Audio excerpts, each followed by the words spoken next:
Olá, meus cumprimentos a todos, aqui estou eu para mais um vídeo e hoje nós vamos dar continuidade ao estudo do Sermão da Montanha, segundo o registro de Mateus. Agora no capítulo 7, já estamos quase terminando o estudo, e os versículos 21 a 23. Nesses versículos, Mateus registra a passagem de Jesus onde ele diz quem entra no reino dos céus. E Jesus diz assim: nem todo o que me diz Senhor, Senhor entrará no reino dos céus, mas aquele que faz a vontade do meu Pai que está nos céus. Então, dá uma paradinha aqui, porque é importante como Jesus começa já a definir quem entra e portanto, quem não entra no reino dos céus. Então não adianta bater no peito, então não adianta chamar Jesus de Senhor, Senhor, né? Isso para Jesus não tem importância. A importância para Jesus é que ele dá relevância para que nós entremos no reino dos céus, onde Deus está, né? Porque depois ele fala, é quem faz a vontade do meu Pai. Quer dizer, quem é o Pai? Deus. Que está onde? Nos céus. Então ele não está no céu, um lugar circunscrito, está nos céus. E a gente entende aqui como em toda parte. E qual é a condição sine qua non para entrarmos no reino dos céus? É fazer a vontade do Pai. E o que é fazer a vontade do Pai? É cumprir com os seus mandamentos. Então vamos recordar que Moisés recebeu os 10 mandamentos.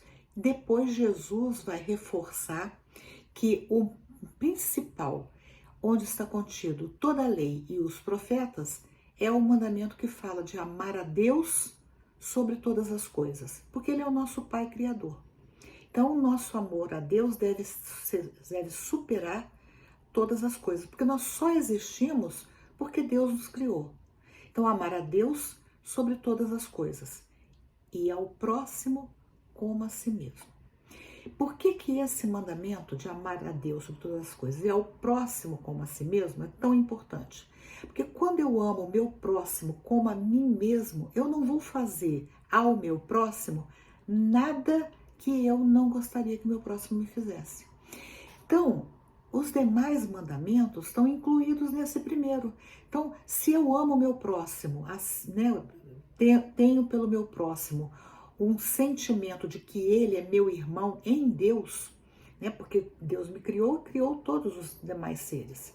Então, mesmo aquela criatura que eu não dedico um sentimento de maior afeição, nem por isso ele deixa de ser meu irmão. Ele é filho de Deus, tanto quanto eu sou filho de Deus.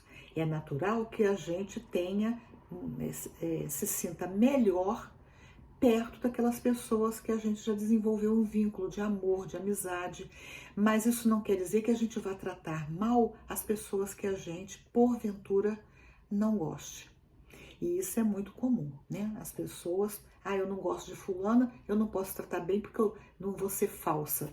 Não tem nada a ver. Eu vou tratar bem porque é meu irmão em Deus, né? Vou cumprir a vontade do meu Pai que está nos céus, como disse Jesus. E na sequência, Jesus diz: muitos me dirão, Senhor, Senhor, não profetizamos nós em teu nome? Então aqui Jesus começa a falar dos argumentos que aqueles que querem entrar no reino dos céus, mas que Jesus falou que só entra quem fizer a vontade de Deus, eles começam a argumentar. Tá, mas nós não profetizamos em seu nome? Então aqui ele está falando dos profetas. Então o profetizar não garante a entrada no reino dos céus. Olha que interessante. Não é porque a pessoa é profeta. Ela pode ser um profeta e, no entanto, não agir com relação às outras criaturas de uma forma caridosa, com tolerância, com entendimento, com o desejo de auxiliar essa pessoa a se superar, a melhorar a qualidade de vida material e espiritual, sobretudo. né, ajudando essa pessoa a ter um melhor entendimento da vida, para que assim ela possa também ser mais feliz, ter uma consciência tranquila, não fazer o mal. Então, fazer a vontade de Deus é tudo isso, né? Quando eu ajudo o meu próximo a se tornar uma pessoa melhor, nós estamos fazendo a vontade de Deus, porque também eu espero que alguém me ajude a ser uma pessoa melhor. Então, profetizar não garante a entrada no reino de Deus. E ele diz assim, continua, e em teu nome não expulsamos os demônios? Então aqui que ele está falando daquelas pessoas que acham que porque exorcizaram os maus espíritos, tem garantida a entrada no reino dos céus. E eles continuam, e em teu nome não fizemos muitas maravilhas? Em nome de Jesus, não fizeram milagres? Então, nada disso, nem ser filiado a uma determinada religião, praticar um monte de maravilhas e profetizar e expulsar os demônios, nada disso garante a entrada no reino dos céus. Voltando, o que garante? Fazer a vontade do Pai. E aí Jesus continua dizendo, então, lhes direi abertamente. Quer dizer, Jesus vai responder para os discípulos, ou quem está perguntando para ele, sem ocultar nada. Vai ser franco, aberto na sua resposta. Ele vai dizer, nunca vos conheci, apartai-vos de mim, vós que praticais a iniquidade. Então vamos dar uma paradinha aqui, para entendermos o significado desse verbo conhecer.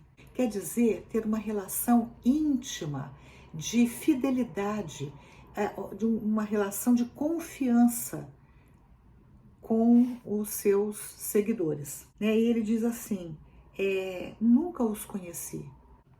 O que eu conheci foi outra pessoa, ou melhor, eu ensinei outra coisa, e agora vocês não estão agindo de acordo com os meus ensinamentos, que são os ensinamentos que eu aprendi do meu Pai Celestial. E aí Jesus continua dizendo, apartai-vos de mim, quer dizer, afaste-se de mim. Porque se você não corresponde ao que é necessário para um seguidor, de fato, se eu não posso confiar em você para divulgar os meus ensinamentos, então apartai-vos de mim. E assim fazemos nós, ou devemos fazermos, quando nós percebemos que pessoas têm comportamentos diametralmente opostos aos nossos. Nós vamos tratá-las bem? Vamos, mas não vamos manter com elas um relacionamento próximo, porque não tem sintonia, não dá. É melhor então que a gente se afaste. E aí Jesus termina essa fala dizendo, vós que praticais iniquidade. E o que é a iniquidade? É injustiça, a arbitrariedade, maldade, perversidade. Então, nenhum desses comportamentos de iniquidade são compatíveis com os ensinamentos de Jesus. Então, é por isso que ele diz, apartai-vos de mim, mas não é qualquer um. Vós que praticais iniquidade. E aqui nós vamos retomar a primeira bem-aventurança, que é, bem-aventurados os pobres de espíritos, porque deles é o reino dos céus. E nós estamos falando de reino dos céus o tempo todo, né? Então, olha só, para que nós possamos entrar no reino dos céus, nós precisamos ser pobres de espírito. Agora, muitos de nós entendemos equivocadamente o pobre de espírito como aquela pessoa sem cultura, aquela pessoa ignorante, né? É assim que muitas vezes nós ouvimos as pessoas se referirem a outras. Ah, aquele lá é um pobre de espírito, não sabe nada, não é digno do meu crédito. Mas, pobre de espírito, segundo Jesus, é o humilde. É aquela pessoa que reconhece as suas dificuldades e é capaz de pedir desculpas para o outro e tentar se melhorar, né? Então, esse é o pobre de espírito. E por que Jesus fala que é deles o reino dos céus? Olha só, quando Jesus fala isso, ele está enaltecendo a virtude da humildade, que é uma qualidade diametralmente oposta ao orgulho, porque o orgulhoso é aquele soberbo, é aquele, normalmente ele é muito arrogante, normalmente ele acredita que ele sabe tudo e jamais pediria desculpas, e é muito sensível, qualquer coisinha o machuca, porque ele se acha tão importante que ninguém pode falar nada para ele, porque aquilo é ofensivo. Agora, algumas pessoas também acham que o humilde é uma pessoa que tem um comportamento de capacho. E nesse livro aqui, Pensamento e Vida, do Espírito Emmanuel, pelo médium Francisco Cândido Xavier, nós encontramos um trecho que é lá no capítulo 24, que vai falar sobre humildade. E eu trouxe aqui, vou ler porque eu achei muito elucidativo. Ele diz assim: humildade não é servidão, é sobretudo independência, liberdade interior que nasce das profundezas do espírito. Então, olha que interessante essa forma que o Emmanuel coloca. A pessoa humilde, como ela não é autocentrada, ela é independente. Ela tem maior liberdade do que aquela pessoa orgulhosa que fica tão voltada para si mesma que sofre muito mais do que o humilde nesse contexto que nós estamos tratando. E ele diz assim que o humilde, ele está sempre voltado para se melhorar. Ele se apoia na permanente renovação para o bem. Então, o humilde, nesse contexto, ele está sempre procurando se renovar e praticar o bem a cada dia, para avançar para a frente sem prender-se. E é projetar o melhor de si mesmo sobre os caminhos do mundo. Então ele anda no mundo, ele não se afasta do mundo, mas ele sempre, como ele se vê como um espírito imortal, ele está no mundo, mas ele não é do mundo. E ele vai esquecer, é o olvidar, o humilde, todo o mal e recomeçar alegremente a tarefa do amor a cada dia.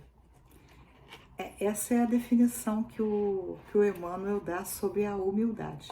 É um texto bonito, vale a pena a gente ler. E voltando, né, à questão da humildade, que é a virtude que nos garante a entrada no reino dos céus. Gostaram desse conteúdo? Se gostaram, dê um joinha, compartilhem e se inscrevam no canal, se desejarem. Até o próximo vídeo, se Deus quiser.